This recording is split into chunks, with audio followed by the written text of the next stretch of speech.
Hello to everyone. Welcome you all in our English class. In today's class, we will start chapter 18, the simple future tense. So students, before starting this chapter, let us read this poem. I will be a farmer with lots of fowls and chicks and 24 cows with lots of lambs and sheep. I will run and play with them all day until night falls when we will go to sleep. So, students, on the basis of this poem, you have to complete the given fill ups. And in these fill ups, all the verb have two words. Clear? When the little boy grows up, he will be a farmer. So, here the two verbs are will and be. Clear?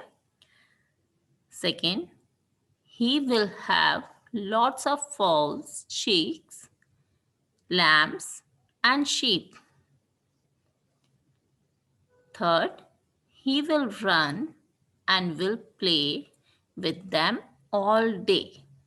Fourth, at night, they will go to sleep.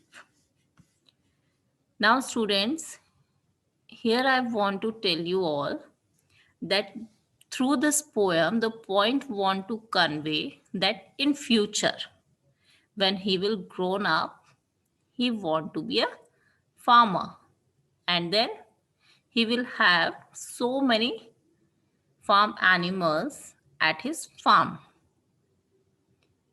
So you can understand that when the sentence is saying in future tense, we always use will before the verb.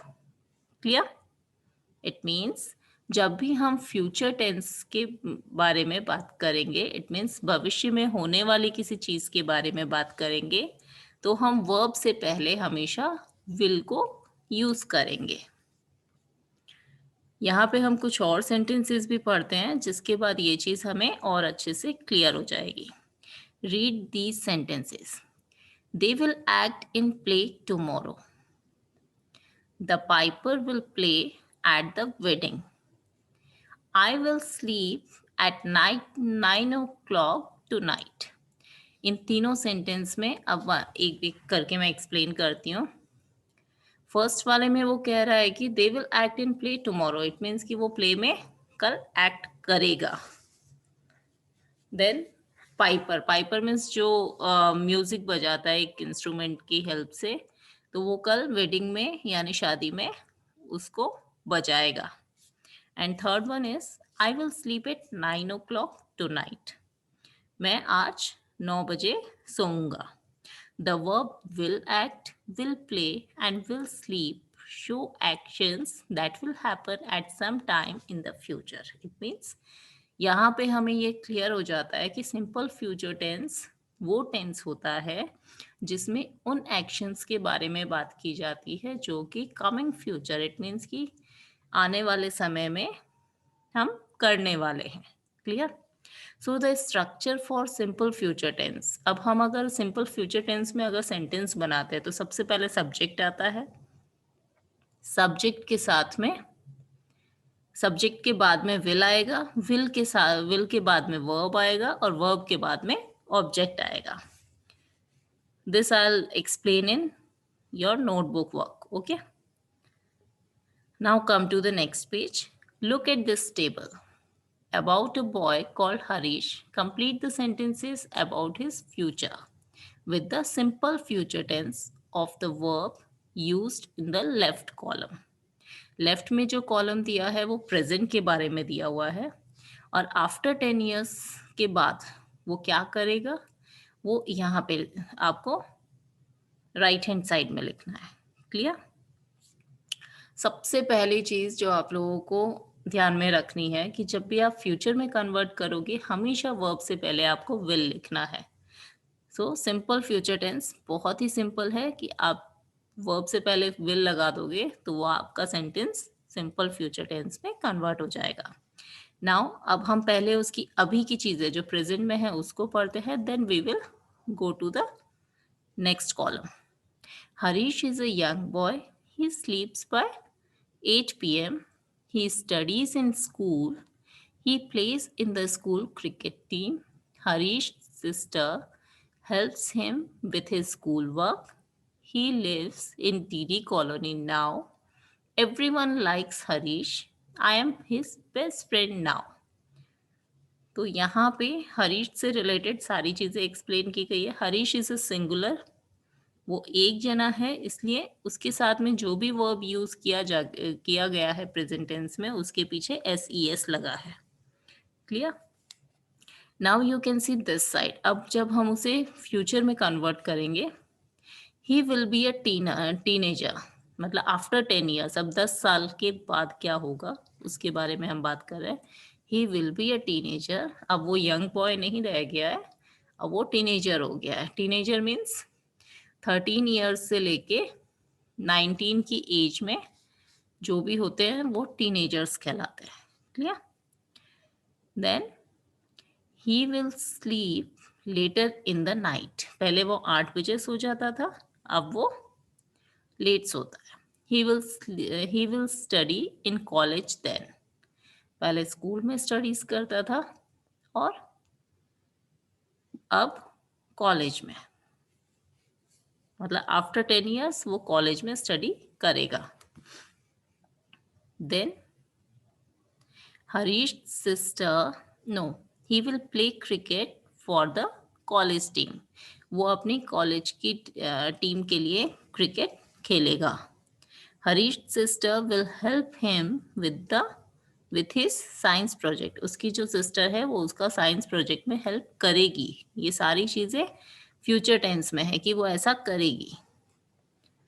Then he will live closer to his college then.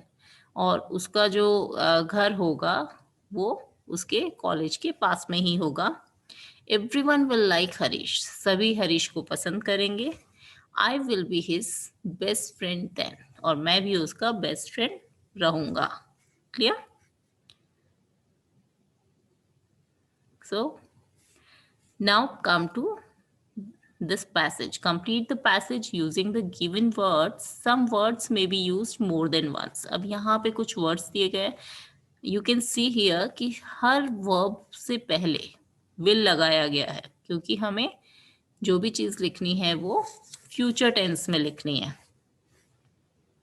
So this is a passage, and in this passage there is one story. Let us start. Radha is walking down the road carrying a pot of milk on her head. Radha आ रही थी. Radha is walking down the road carrying a pot of milk on her head. Road की तरफ आ रही थी और उसके sir पे एक पॉट था जिसमें मिल्क था. She decides that she will be a milkmaid when she grows up.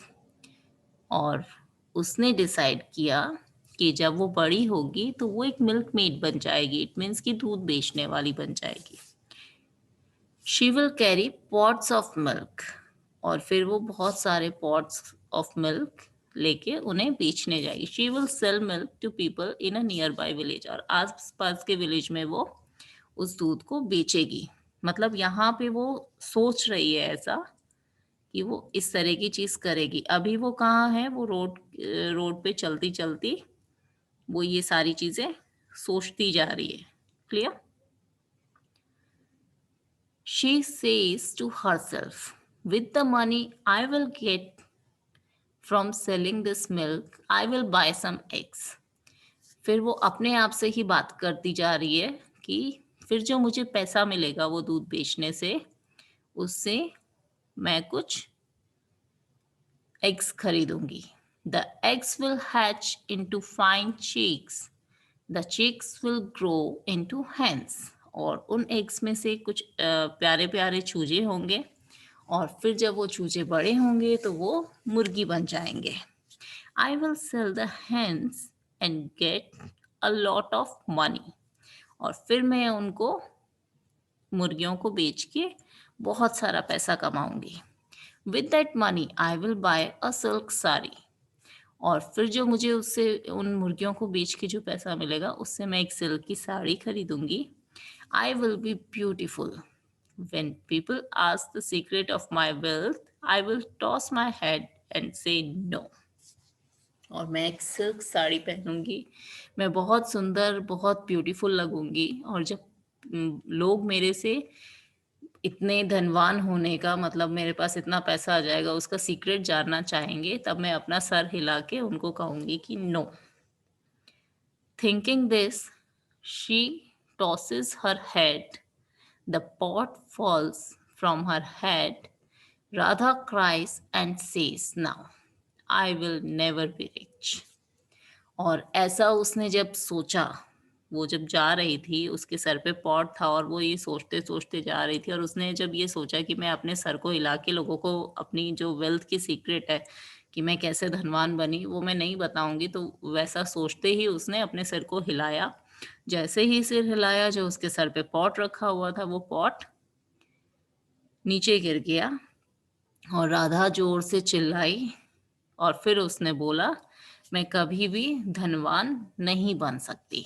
So such a nice story it is. So students, I hope you all understand the simple future tense. So this is a book exercise which you have to do in your textbook, and along with this you have to complete the notebook work. Clear? In your notebook you have to write down first the definition of simple future tense, and then the structure of simple future tense. And with this, you have to write down two sentences, three sentences with simple future tense. Clear? So, students, that's all for today. Thank you and have a nice day.